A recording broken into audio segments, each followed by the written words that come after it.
shoshib uydan chiqib ota-onamiz bilan xayrlashmay, ularni duolarini olmay uydan chiqib ketishligimiz mumkin butun kunimizni barakasiz qiladi.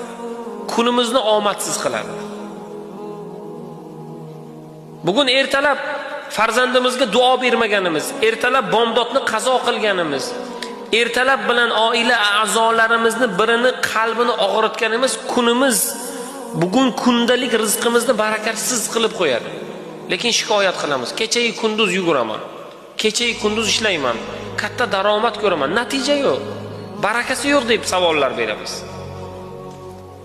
Barakali ishlarda bardavom bo'ling.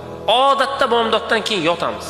Hatto kundalik zikrlarchi har bir ishning avvalida Rasululloh sallallohu alayhi va sallam o'rgatgan amallar bor edi.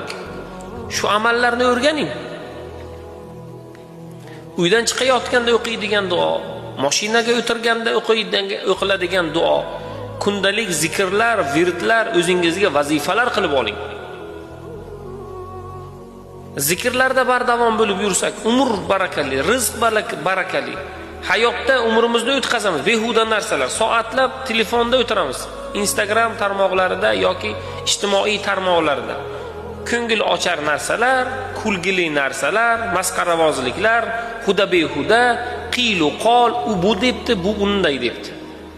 5 daqiqa amr ma'ruf tinglasak qalbimiz qisilib qoladi. Tingla olmaymiz uni. Oxirigacha eshita olmaymiz.